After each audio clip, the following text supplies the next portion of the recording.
하나님 말씀 로마서 8장 9절 한 절입니다.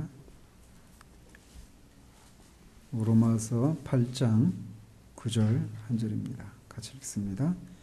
만일 너희 속에 하나님의 영이 거하시면 너희가 육신에 있지 아니하고 영에 있나니 누구든지 그리스도의 영이 없으면 그리스도의 사람이 아니라.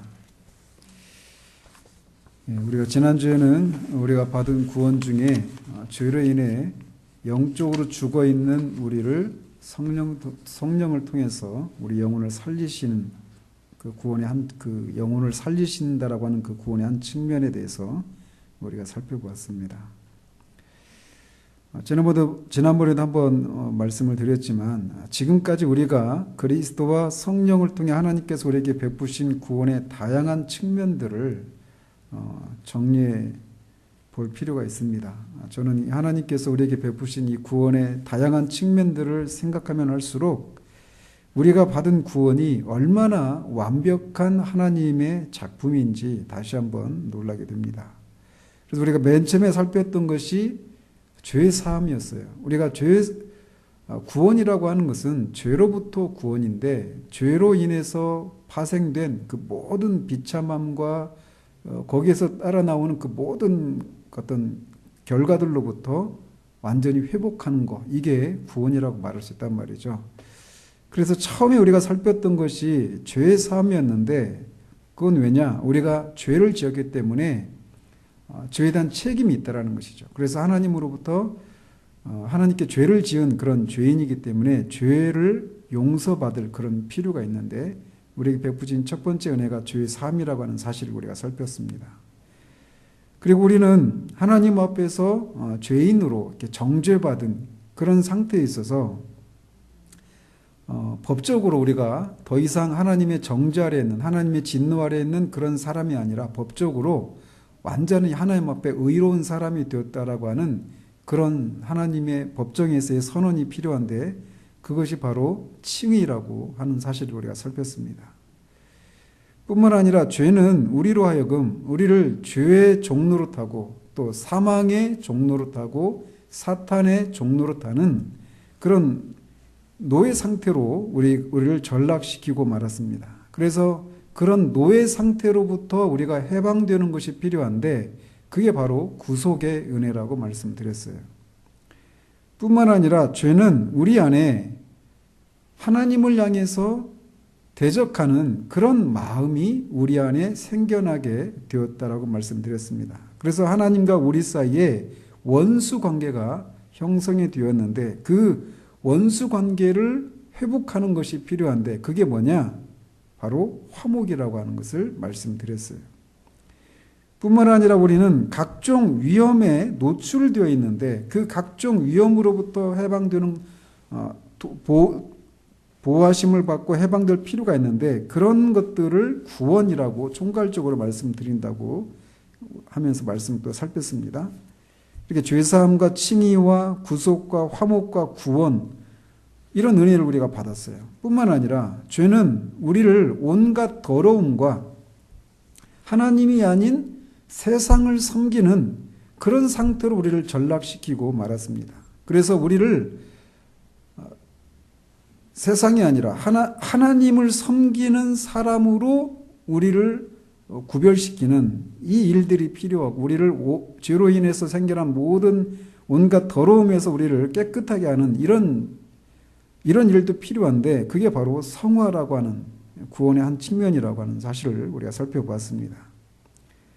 또 뿐만 아니라 우리는 이 타락으로 인해서 아담의 그 타락한 본성을 우리가 태어나면서부터 가지고 있다라는 것입니다. 그래서 우리의 이 타고난 본성이 오염되고 부패한 본성이 아닌 새로운 본성이 우리 가운데 필요한데 그게 바로 새로운 본성을 받아서 받는 그 거듭남이 필요한데 그 거듭남의 은혜를 하나님이 우리에게 허락하셨다라는 것이고 지난주에 살핀 대로 이 모든 것들 앞에 있어서 앞에 우리가 영적으로 죽어있는 상태에서 영혼이 살아나는 그런 것이 필요한데 그런 은혜를 우리 가운데 허락해 주셨다는 거예요. 그래서 죄사함과 칭의와 구속과 화목과 구원과 성화와 거듭남과 영혼의 살아남. 지금까지 우리가 살펴본 구원의 은혜가 이러한 것들입니다. 그 결과 우리는 모든 죄에서 사함을 받고 의인으로 선포되고 죄와 사망과 사탄의 노예 상태에서 해방되고 하나님과 화목을 이루고 모든 위험으로부터 구원을 받고 하나님을 섬기기 위해서 구별되고 또 이런 것이 가능하도록 하기 위해서 우리의 타고난 본성이 아닌 새로운 본성을 받고 이 모든 것들에 앞서 우리의 죽은 영혼이 살아나는 은혜를 입었습니다. 그러나 여전히 죄로 인해서 우리에게 남아있는 문제가 있다라는 거예요. 우리가 하나님을 섬기기 위해서 구별되는 그런 구별되었습니다. 성화되었어요. 그리고 하나님과 원수 관계를 회복하고 하나님과 화목을 이루고 하나님을 즐거워할 수 있게 되었어요. 하나님을 섬기고자 하는 그런 새로운 본성을 우리가 받았습니다. 그런데 문제는 여전히 우리가 하나님의 뜻대로 살 수 있는 능력이 없다라는 것입니다. 우리 안에 있는 우리의 내적인 그런 원인과 또 우리 외부의 그런 사탄의 그런 끊임없는 공격과 그 죄의 세상의 그런 유혹들 이런 것들로 하여금 우리가 하나님을 섬기기 위해서 구별되었음에도 불구하고 하나님의 뜻대로 살아갈 수 없는 그런 상태로 남아있다라는 거예요. 능력의 문제가 여전히 우리에게 해결되지 않은 상태로 있다라는 겁니다. 그렇기 때문에 하나님은 우리에게 새로운 본성을 주실 뿐만 아니라 우리에게 이 새로운 본성을 따라 살 수 있는 능력도 우리에게 주시는데 그 능력을 주시는 방식이 뭐냐? 바로 오늘 우리가 살펴보려고 하는 것처럼 성령을 우리에게 주시는 거예요. 필요할 때마다 하나님의 뜻대로 살아갈 수 있도록 그때마다 우리 안에 어떤 영적인 힘들이 주어져서 하나님의 뜻대로 살아가는 것이 아니라 아예 성령님이 우리 안에 거하도록 하셔서 그 성령의 도우심을 통해서 성령이 주시는 그런 은혜를 능력을 힘입어서 하나님의 뜻대로 살아갈 수 있도록 만들어 주셨다는 겁니다. 그러니 하나님이 우리에게 베푸신 이 은혜의 측면들을 생각해 보면 죄로 인해서 파생된 그 모든 비참함과 그 모든 어그러짐들로부터 완벽한 그런 회복을 주셨을 뿐만 아니라 결국은 타락하기 전에 아담의 상태보다도 더 뛰어난 상태로 우리를 회복시켜 주신 것이 우리가 받은 구원의 은혜라는 것이에요.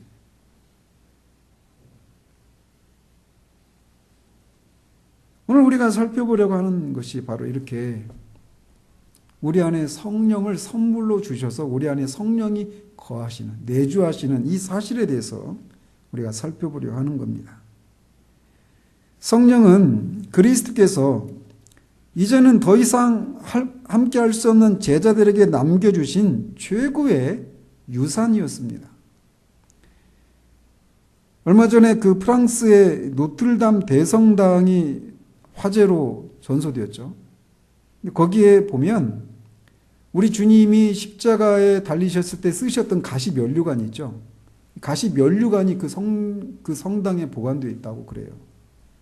근데 사진 보면 가시 면류관이 막 금으로 막 되어 있어요. 그게 진짜가 아니라고 저는 생각하는데 어쨌든 이 중세 영적인 암흑의 시기에 사람들은 주님이 이 땅에 남겨놓으신 유품들, 주님이 쓰셨던 가시 면류관, 입으셨던 옷, 아무튼 달리셨던 그 십자가의 한 조각, 막 이런 식으로 주님이 이 땅에서 남겨놓으신 그런 것들을 통해서 어떤 위로를 얻고 거기에서 어떤 신적인 그런 힘들을 공급받을 수 있다라고 하는 그런 생각에 사로잡혀 있었어요. 그러나 그것은 우상숭배에 불과합니다. 주님이 제자들에게 남겨주신 가장 큰 유산은 그분이 매달리셨던 십자가도 아니고 가시 면류관도 아니고 마지막까지 입으셨던 그 성의라고 불리는 그 옷도 아니었어요. 그분이 제자들에게 남겨주신 최고의 유산은 바로 성령님이셨습니다. 그 성령을 통해서 그 당시 1차적으로 그 주님의 제자들이 받을 그 세상에서의 환난을 통과할 수 있도록 하셨을 뿐만 아니라 저와 여러분들과 같이 이후에 이들이 전한 그 메시지를 통해서 예수 그리스도를 우리의 주로 구주로 영접한 우리 모든 신자들이 이 땅에서 겪게 되는 그 모든 고난뿐만 아니라 하나님의 뜻대로 살 수 있는 그런 힘과 은혜를 공급하시기 위해서 성령을 우리에게 선물로 주셨다라는 것입니다. 따라서 모든 구원받은 사람 안에는 성령님이 내주에 계십니다. 다른 말로 표현하면 성령님을 소유했다라고도 말할 수 있어요. 그래서 만일 너희 속에 하나님의 영이 거하시면 너희가 육신에 있지 아니하고 영이 있나니 누구든지 그리스도의 영이 없으면 그리스도의 사람이 아니라 라고 말합니다. 따라서 한 사람이 성령을 소유했는지 아닌지 이거는 예수를 믿고 구원을 받은 후에 차후에 열심히 기도하고 또 하나님의 뜻대로 산 그 삶에 대한 보상으로 받는 것이 성령이 아니라 그가 정말 예수 그리스도를 믿는 신자라면 모든 신자 안에는 성령님이 계시다라는 거예요. 그 성령님이 계시지 않다라고 한다면 그 사람은 그리스도인이 아니다라고 하는 것이 성경이 우리에게 말해주는 거라는 겁니다. 따라서 성령을 소유했는지 아닌지는 그 사람이 진짜 구원받은 그리스도인인지 아닌지를 말해주는 치명적으로 중요한 사항이라고 할 수 있어요. 근데 마치 오순절주의 또는 은사주의자들의 그런 영향들이 우리도 모르게 우리 시대에 이렇게 파고들어 있어서 성령을 받는 것은 마치 구원받은 사람들 중에서 좀 더 열심을 내고 특출한 그런 사람들에게나 추가적으로 부여되는 어떤 부가적인 그런 것쯤으로 생각하는 생각들이 있다는 것입니다. 저는 여러분들이야 그런 생각들을 갖고 있지 않지만 그런 생각을 갖고 있는 사람들이 제법 돼요. 한국교회 안에서. 성경은 너무나 분명합니다. 성령을 소유했느냐 소유하지 않았느냐 이것이 그 사람이 진짜 구원받은 사람인가 아닌가를 말해줘요. 여기서도 단도직입적으로 말합니다. 그리스도의 영, 즉 성령님이 거하지 않으면 성령님을 소유하지 않았으면 그 사람은 그리스도의 사람이 아니다. 그리스도의 사람 이게 크리스찬이에요. 그리스도인이에요 이게. 성령을 소유하지 않으면 그 사람은 그리스도의 사람이 아니다라는 것입니다. 그리스도인이 아니라는 거예요. 그럼 누구의 소유냐? 마귀의 소유일 수밖에 없다라는 것입니다.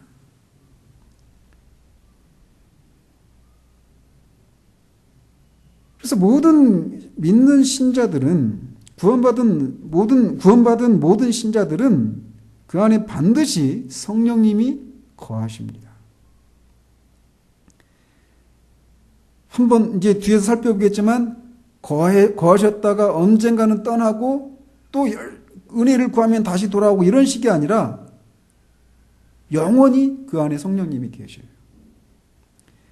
단지 그 성령님이 우리 안에 거하시다라고 하는 것이 현저하게 드러나느냐 드러나지 않느냐의 차이지 성령님이 거하시지 않는 것 같은 그런 영혼의 냉랭한 시기를 지나는 그 시기에도 그가 정말 예수 그리스도를 믿는 신자라면 성령님은 그 안에 분명히 계십니다. 다만 그 안에 거하심에도 불구하고 성령님이 거하신 그 목적이 있는데 그 목적에 우리가 순종하지 않음으로 인해서 하나님이 우리를 슬퍼하셔서 하나님의 그런 임재와 성령의 그런 임재와 성령이 우리를 인도하시고 가르치시고 하는 이런 일들을 하고 계시지 않는 것 같은 그런 침묵을 보이시는 것이지 그게 바로 성령의 부재를 말하는 건 아니라는 사실이에요.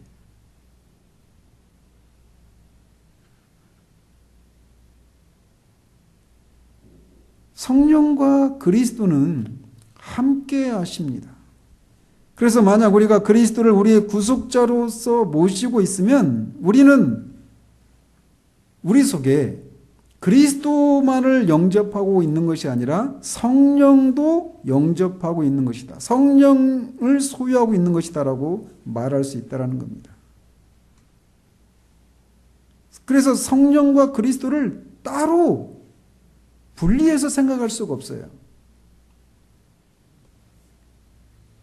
따라서 우리가 보이는 교회의 효원이라고 할지라도 그가 성령의 내주하심으로 말미암아 그리스도와 연합해서 생명을 맛보는 그런 일들이 없다라면 그는 단지 명목상의 그리스도인에 불과한 것입니다. 쉽게 말하면 구원받은 사람이 아니에요. 메트헬리는 이렇게 말을 했다고 그래요.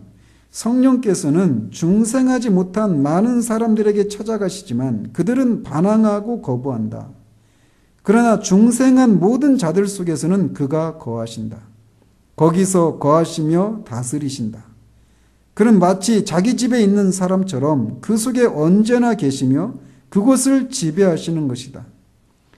우리는 마음속으로 과연 우리 속에는 누가 거하시며 누가 다스리시는가? 어떤 관심이 주를 이루고 있는가? 하는 질문을 던져보아야 할 것이다. 라고 말을 해서 이제 이 메트헬리가 한 말들 속에서 지금 성령이 거주하시는 목적이 뭔가? 성령이 내주하시는 그것이 무엇을 의미하는가? 이런 내용들이 이렇게 함축적으로 이렇게 말을 하고 있습니다. 그것들을 하나씩 우리가 살펴볼 텐데, 이 모든 신자들 안에는 그리스도를 자신의 구주로 주로 영접한 사람들은 그 사실, 그것이 진짜라면 그것은 바로 곧 성령님이 그 사람 안에 내주하신다라고 하는 사실을 말한다라는 거예요. 왜? 성령과 그리스도는 하나이기 때문에 함께 하십니다. 늘. 성령은 그리스도에게 속해 있고 또한 그리스도에게서 나오십니다. 성령은 중보자이신 그리스도로 말미암아 보내심을 받은 분이다라고 성경은 우리에게 말해주고 있어요. 갈라디아서 3장 13절 14절을 통해서는 그리스도께서 하나님의 백성들을 율법의 저주로부터 속량하신 결과로 성령이 그들에게 보내심을 받았다라고 말을 하고 있습니다. 그런데 이 신자들이 받은 선물인 이 성령은 교회의 머리이신 그 성령을 보내신 그리스도께서 이 땅에 거하시면서 성령이 그리스도 안에 계셨는데 그 동일한 성령을 받는 것인데 그 그리스도가 받으신 그 성령과 그리스도와 우리 신자들이 성령과 맺고 있는 관계는 이런 면에서 차이가 있어요. 어떤 면에서 차이가 있느냐면 먼저 그리스도께서 세례를 받으실 때 성령님이 즉각적으로 주어지셨습니다. 그런데 우리는 그리스도의 속죄 사역에 의해서 그 속죄 사역의 결과 파생적으로 성령이 우리에게 주어진 거예요. 즉각적으로 주어진 게 아니란 말이죠. 또 성령님이 그리스도 안에 거하실 때는 성령님이 본질로서 거하시지만 우리 안에 거하실 때는 역사하심을 통해 거하십니다. 무슨 말이냐? 성령께서 그의 전지하심이나 전능하심과 같은 본질적인 속성을 부여하신 것이 아니다라는 거예요. 만일 그렇게 말한다면 그것은 성령을 모독하는 말일 것이다 라고 아더핑크는 말합니다. 그러면서 예를 들어서 설명하는데 성령님이 우리 안에 내주하신다, 거하신다라고 말할 때는 그의 성령에 구원시키시고 성화시키시는 역사가 마치 햇빛이 방에 들어와 그의 밝은 빛과 따뜻한 온기가 보여지고 느껴지는 것처럼 우리에게 전달되는 것을 말한다라고 설명해요. 즉 태양 자체가 우리 방에 들어오는 게 아니란 말이에요. 그죠?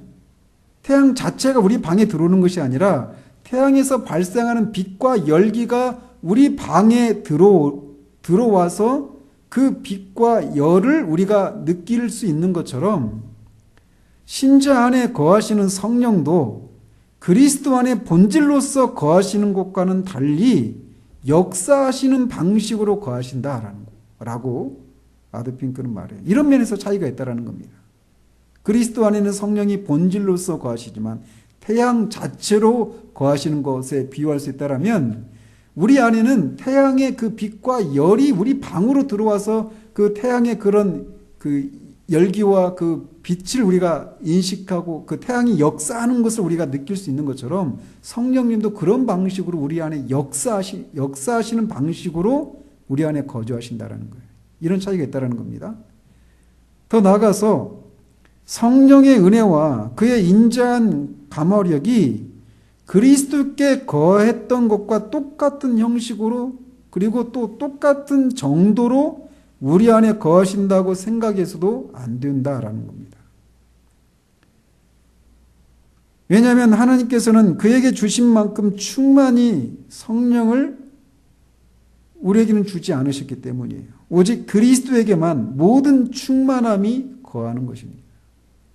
그래서 이런 면에서 그리스도 안에 그리스도 안에 거하신 성령이 그 동일한 성령이 우리 안에도 거하시는데 그 성령이 거하시는 그런 방법, 정도 이런 측면들에서 그리스도와 성령과 또 우리와 성령과의 그 관계에서 좀 차이가 있다는 것입니다.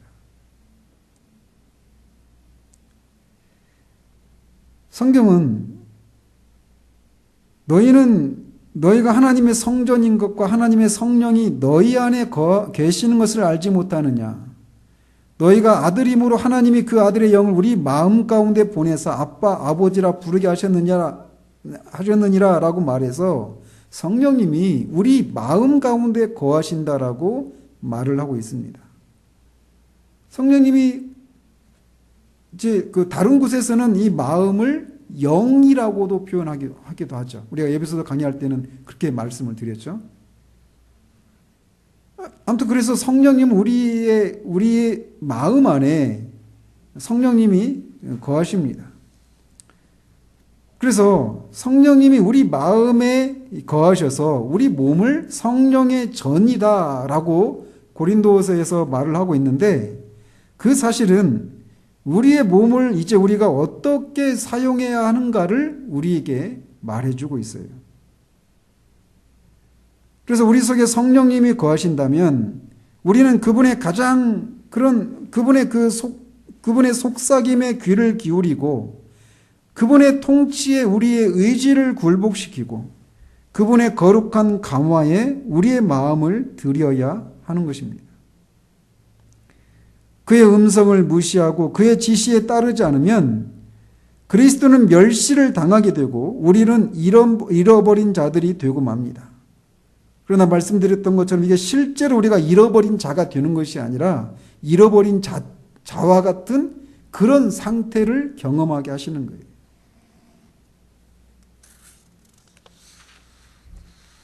성령께서 신자들 속에 거하시기 위해서는 두 가지 조건이 필요합니다. 하나는 구속의 역사가 완전히 끝나야 돼요.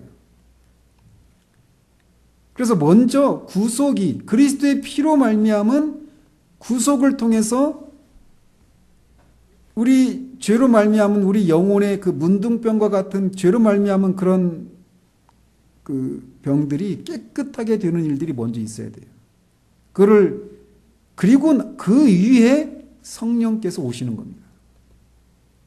보혈로 말미암아 우리 죄가 깨끗하게 사해지는 구속이 완성되고 나서야 성령께서 우리에게 오실 수 있는 거예요.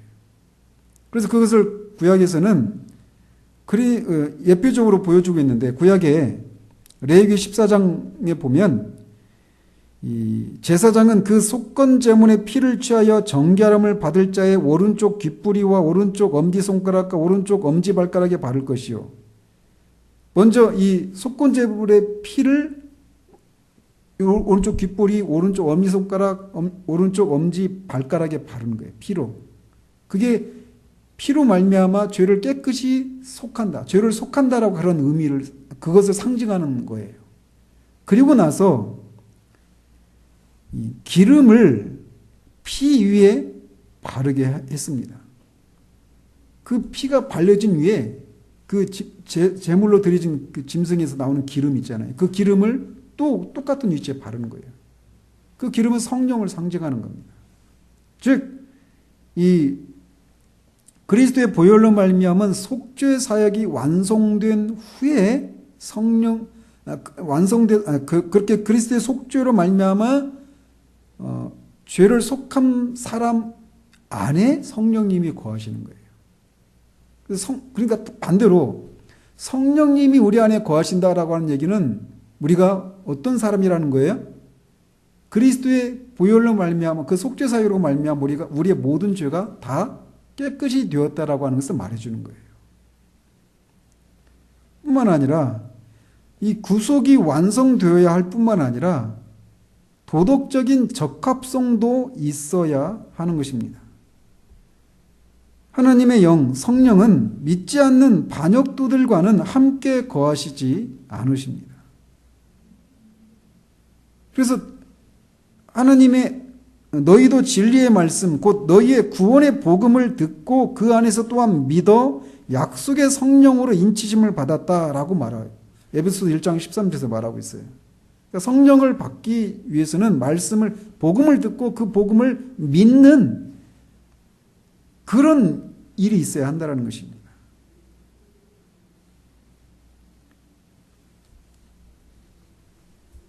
즉 모든 우상을 버리고 그리스도를 주로 영접하고 그의 희생의 공로를 의지함으로써 마음을 준비하면 하나님의 성령이 들어와서 그 마음을 소유해서 그리스도를 위해서 이제 그 사람을 사용하게 하시는 것입니다.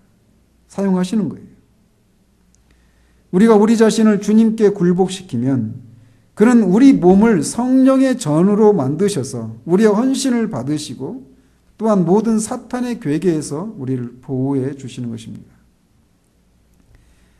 그래서 성령님이 모든 신자들은 이런 그리스도의 보혈로 말미암아 깨끗게 되어지고 그 복음을 믿었기 때문에 성령님이 거하실 수 있는데 성령님이 우리 안에 내주하신다라고 하는 것은 다음과 같이 다음 세 가지 사실을 우리에게 전해줍니다. 뭐냐?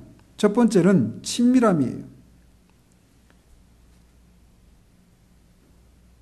우리는 우리 여러분들이 가장 친밀한 사람이 누굽니까?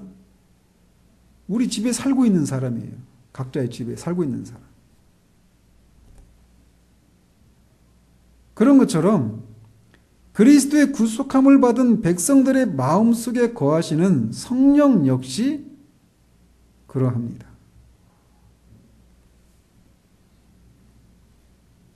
신자 안에 내주하시는 성령은 성령님이 우리 안에 계시다. 이 얘기는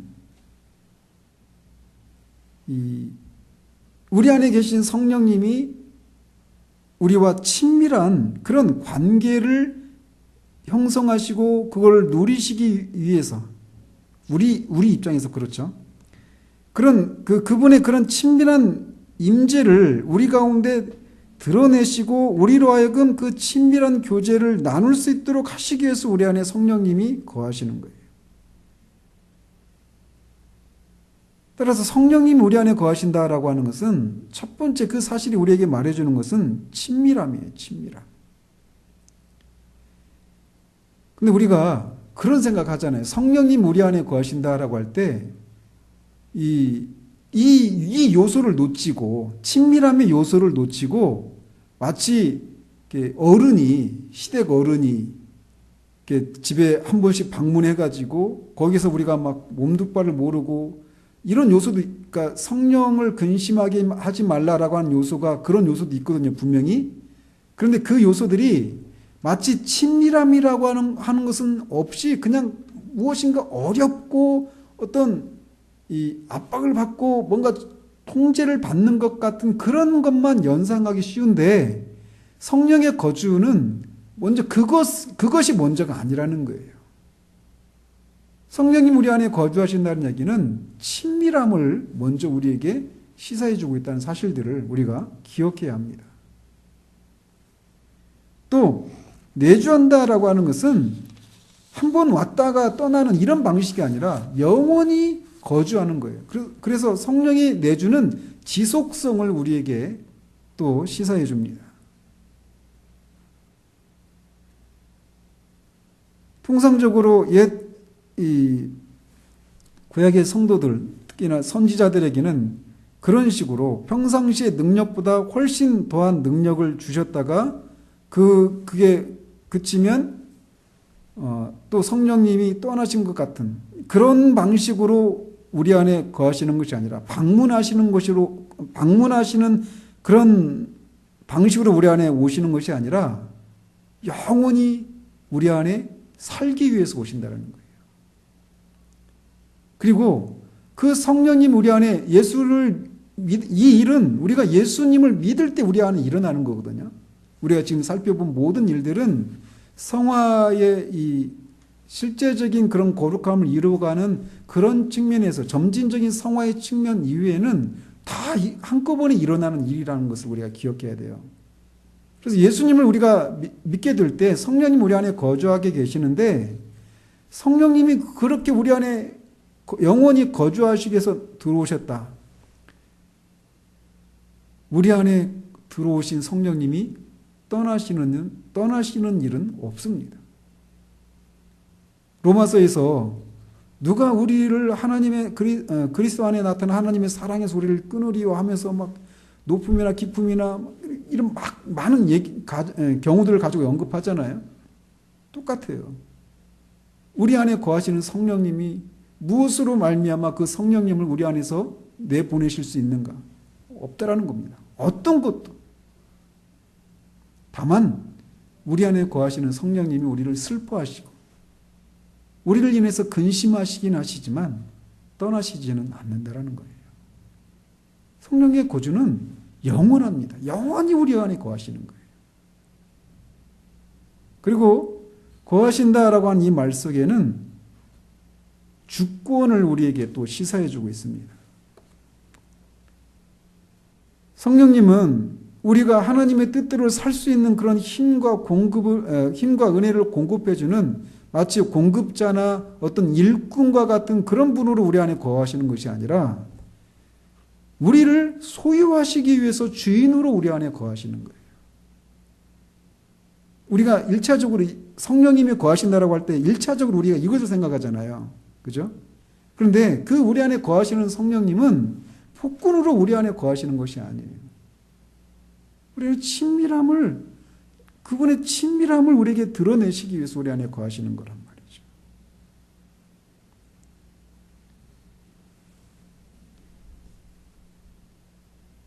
너희는 너희가 하나님의 성전인 것과 하나님의 성령이 너희 안에 계시는 것을 알지 못하느냐?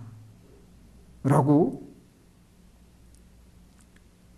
고린도전서 3장 16절에서 사도가 말을 하고 있어요. 성전이라고 하는 것은 하나님의 영광과 존귀를 위해서 있는 거룩한 처소이고 거기서 그를 경배하고 경외해야 하고 따라서 모든 우상이 제거되어야만 합니다. 그런데 바로 그것을 위해서 그런 사람이 되도록 하기 위해서 성령님이 우리 안에 주인으로 주권자로 우리 안에 거하신다라는 거예요. 이렇게 성령님 우리 안에 신자 안에 거하신다라고 할 때 친밀함, 지속성, 주권 이 세 가지 개념을 우리가 잊지 말아야 합니다. 또 성령님이 우리 안에 거하신다라고 하는 것은 우리가 그리스도께 연합이 되어 있다라고 하는 것을 말해주는 거예요.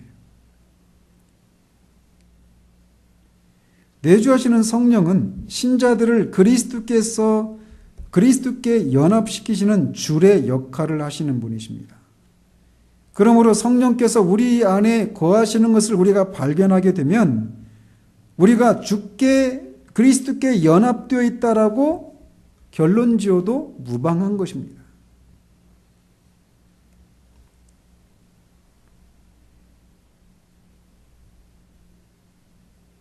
이 땅에 사셨던 그리스도도 하나님과 하나 되셨어요. 이 땅에 사셨던 주님이 인성으로서도 영광을 받으셨는데 그 인성의 영광은 하나님과의 연합에 있었어요. 근데 그리스도의 인성이 하나님과 어떻게 연합이 이루어졌는가? 성령을 통해서 그랬습니다. 그런데 바로 그 영광을 그리스도의 인성이 하나님과 하나가 되는, 연합되는 그 영광을 신자들에게도 주셨다라는 거예요.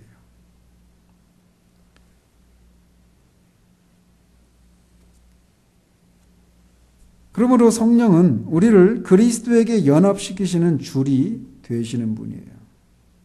그래서 우리가 그리스도의 연합 이런 교리도 성령론에서 우리가 뭐 몇 번 다루기도 하고 여러 번 말씀을 드렸지만 그런 얘기를 할 때도 우리가 내가 구원을 받았는가, 뭐 포괄적으로 또는 성령을 내가 소유했는가 좀 더 좁혀서 어떤 그런 시금석들이 있잖아요. 근데 이렇게 다양하게 내가 그리스도와 연합을 이루고 있는가라고 하는, 연합되어 있는가라고 하는 것을 어떤 식으로 확인할 수 있느냐면 성령님이 내 안에 거하시는가라고 하는 것을 통해서 확인할 수 있다는 거예요. 아무튼 첫 번째, 성령님이 우리 안에 거하신다라고 하는 것은 내가 그리스도께 연합이 되어 있다라고 하는 것을 우리에게 말해주고 있어요. 또 성령님이 우리 안에 내주하신다라고 하는 것은 우리가 행위 언약에서 자유함을 받았다라고 하는 그런 확증을 갖게 만들어 줍니다. 다른 말로 말하면 우리가 법 아래 있지 않고 은혜 아래 있다라고 사도는 로마서에서 말을 하고 있어요. 또 갈라디아서 4장 6절 7절에서 너희가 아들임으로 하나님이 그 아들의 영을 우리 마음 가운데 보내서 아빠 아버지라 부르게 하셨느니라. 그러므로 내가 이후로는 종이 아니요 아들이니 라고 말을 하고 있어서 이제는 우리가 종이 아니라 아들이 되었다라고 그렇게 말을 하고 있습니다.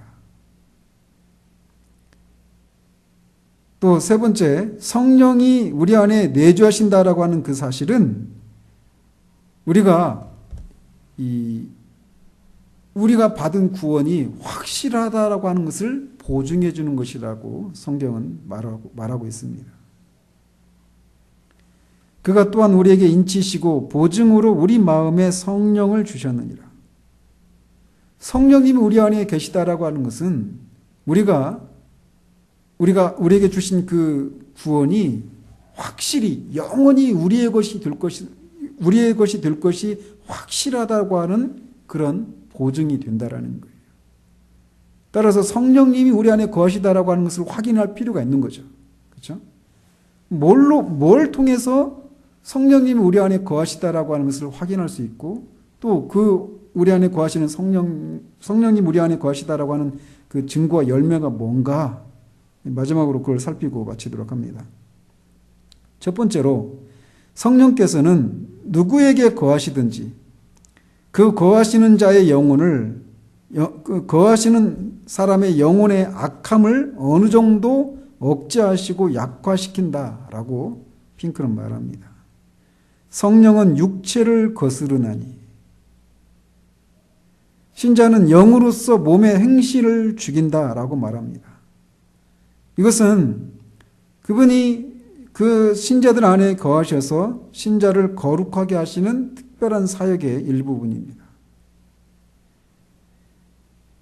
신자들 안에 거하시는 성령은 신자들 안에 있는 죄를 완전히 도말시키시지는 않으시지만 그 죄를 억제하시는 일을 하셔요. 그런 육체의 소욕을 완전히 억제하셔서 그것 때문에 고통을 당한다든지 더러워지는 일이 전혀 없게 해주시지는 않습니다. 그렇지만 육체의 지배를 받지 않도록 그 지배력을 제거시켜 주시는 것입니다.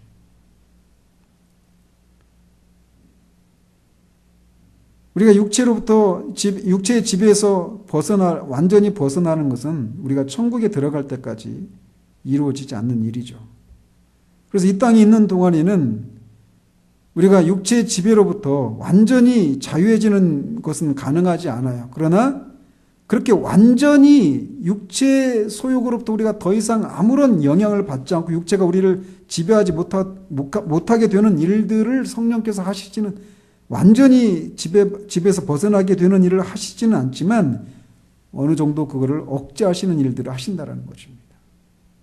따라서 내 안에서 그런 일들이 일어나고 있다면, 육체의 소욕이 억제되고 또 약화시키는 그런 일들이 우리 안에서 일어나고 있다라면 성령님이 우리 안에 거하신다라고 하는 증거로 우리가 삼을 수 있다라는 거예요.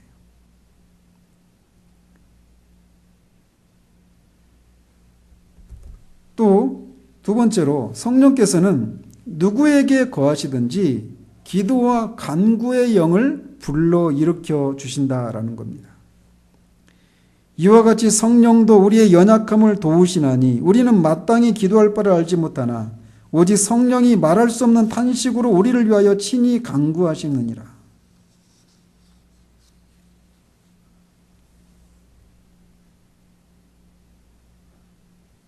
그래서 그리스도인들이 우리가 기도하기 전에 우리에게 영적인 사랑과 거룩한 욕망을 불러 일으키심으로써 우리로 하여금 기도할 수 있도록 도우신다라는 겁니다. 뿐만 아니라 기도하는 중에도 하나님의 뜻에 맞는 것들을 구할 수 있도록 우리를 도우십니다. 그래서 그런 일들이 종종 있잖아요. 하나님 앞에 우리의 마음이 막 거칠고 완고하고 막 그럴 때 그렇게 기도를 시작했다가 기도하는 중에 우리의 그 마음의 완고함들이 꺾이고 교만이 꺾이고 하나님 앞에서 무뎌진 심령들이 새롭게 되어지고 게을렀던 우리의 그 의지들이 다시 움직이고 연약해졌던 우리의 심령들이 다시금 강건해지는 일들이 일어나는데, 이게 바로 성령께서 우리 안에서 일하시는 증거예요. 기도하는 중에 그런 일들을 성령께서 하신다는 겁니다. 뿐만 아니라 기도한 후에도 우리가 하나님의 응답을 기다릴 수 있도록 소망과 인내를 주심으로써 우리를 도우시기도 하십니다. 이렇게 기도와 간구의 영을 우리에게 주시는 것을 통해서 성령님이 하시는데, 그런 일들이 우리 가운데 있다라면 내 안에 성령님이 계시구나 라고 하는 것을 우리가 확인할 수 있다는 거죠. 마지막 세 번째로, 성령은 그가 거하시는 자 속에 신령하고 영적인 마음 바탕을 이루어 놓으십니다. 다른 말로 말하면 영적 사고를 하게 하신다라는 거예요. 육신을 따르는 자는 육신의 일을, 영을 따르는 자는 영의 일을 생각하나니 육신의 생각은 사망이요 영의 생각은 생명과 평안이니라.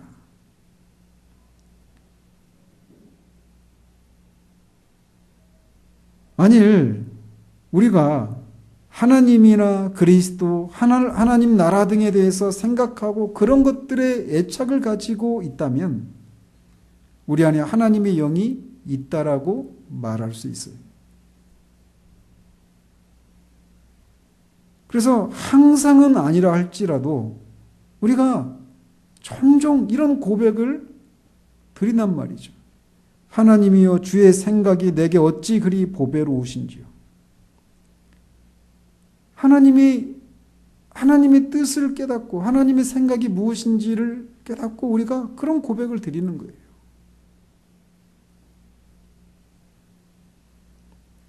아까 우리가 예배 전에 불렀던 찬양이 있었잖아요. 예수 그 이름. 건축자의 버린 돌처럼 사람들은 다 버리고 그 가치를 알아보지 못했지만 우리는 어때요? 그리스도가 우리 마음의 비밀이에요. 우리 마음의 기쁨의 이유이고 소망의 이유가 되는 거예요. 즉 하나님께 속한 어떤 것들이 우리에게 달콤하게 느껴지고 그 하나님의 행하신 일들이 우리에게 정말 지혜롭게 다가오고 그 하나님에게 속한 어떤 것들이, 그리스도에게 속한 것들, 영적인 것들이 우리에게 달콤하게 느껴지고 그것들을 더 알고 싶고 하고 그것들이 우리에게 정말 보배롭게 생각되어지는 그런 일들이 우리 가운데 일어난다는 거예요. 우리가 영적 사고방식, 존 오웬의 영적 사고방식도 우리가 한번 살폈죠. 그런 일들이 우리 가운데 일어나요. 그렇다면 그 사람은 성령님이 우리 안에 거하신다라고 말할 수 있다는 겁니다. 그러나 우리가 정직하다면 이런 고민들을 할 때가 있어요. 나는 예수님을 믿고 따라서 내 안에는 성령님이 거하신다라고 생각하는데 어떻게 이런 내가 영적인 의무들에 대해서 이렇게 무관심하고 또 심지어는 싫어지고 무뎌지기까지 하는가? 왜 성령님이 거하시면 그 안에서 영적인 사고를 한다라고 했는데 영적인 사고, 영적인 것들을 향해서 내 마음이 그렇게 달콤하게 느껴지지도 않고 그런 것들을 향한 어떤 열심도 내 안에서 사라지는가? 그런 것 때문에 우리가 내 안에 정말 성령님이 거하시는 거 맞는가라고 하는 그런 생각을 할 수도 있단 말이죠. 그렇지만 역설적이게도 영적으로 죽어있는 사람은 그런 생각을 안 해요. 그러나 영적으로 잠들어 있는 사람은 종종 그런 생각들을 합니다. 영적으로 죽어있는 것과 영적으로 잠들어 있는 것은 천지 차이입니다. 생명이 있고 없고의 차이예요. 영적으로 우리가 살아나서 성령님이 우리 안에 거하심에도 불구하고 우리가 우리 안에 주인으로 오셔서 우리를 통치하고 지배하시기 위해서 오신 그 성령님을 우리가 슬프게 해드리고 그분을 근심케 하게 하고 그분의 뜻에 우리가 불순종하게 될 때 우리는 부지불식간에 영적인 어느 한순간이 아니라 차츰차츰 우리가 영적으로 마치 죽은 것 같이 깊은 영적인 잠에 빠져들 때가 있어요. 그럴 때 우리는 영적인 모든 것들이 전혀 달콤하지 않고 그런 것들을 향해서 한 발짝도 움직이고 싶어 하지 않는 우리도 놀라는 그런 완고함들, 하나님을 향해서 우리가 막 대적하고 그렇게까지 하는 그런 마음들이 우리 안에 있다라고 하는 것을 발견하게 돼요. 근데 문제는 그거를 인식하는 것 자체가 이미 우리 안에 생명이 있다라고 하는 역설적인 증거라는 거예요.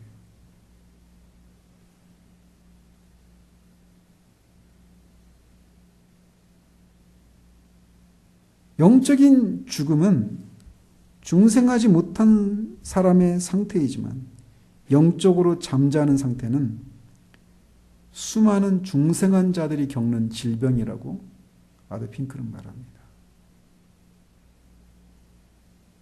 다윗은 시편 119편에서 그곳에서 9번에 걸쳐서 나를 소송케 하소서라고 간구하고 있어요. 소송한다는 얘기는 생명을 달라는 얘기가 아니에요.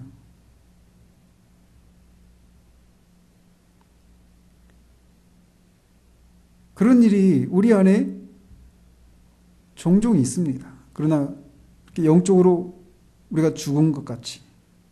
그런데 그런 상태를 인해서 우리가 슬퍼하고 또 안에서 내가 계속해서 이렇게 있으면 안 되는데라고 하는 그런 우리 안에서 또 다른 음성을 우리가 듣고 있어요. 그 얘기는 우리가 성령님이 우리 안에 계시지 않는다라고 하는 증거가 아니라 계시지만 우리가 성령께 지금 우리가 있어야 될 그런 자리에 순종의 자리에 있지 않다라고 하는 것을 말해주고 있다는 사실이에요. 그러나 성령님은 말씀드린 것처럼 우리 안에 주권자로 거하셔요. 슬퍼하시지만 근심하시지만 그걸 놓고 막 고집센 그 자녀들을 엄마 아빠가 어떻게 할 줄 모르고 그냥 그것 때문에 속을 끓이고 어떻게 아무것도 못하고 통제도 못하고 막 그렇게 있는 부모 같은 분이 아니십니다. 그분은 주권자이셔요. 그래서 우리를 때로는 징계하시기도 하시죠. 결국은 우리로 하여금 성령님 우리 안에 거하셔서 하나님의 뜻대로 살 수 있는 그런 힘과 능력을 공급하시는 그 본연의 일들을 하시게 되십니다. 어쨌든 하나님이 우리에게 주신 큰 두 가지 선물이 있는데 그건 하나님의 아들을 주신 것이고 또 하나는 성령님을 주신 거예요. 우리 구원은 그렇게 완전하고 완벽하고 충만합니다. 기도하겠습니다.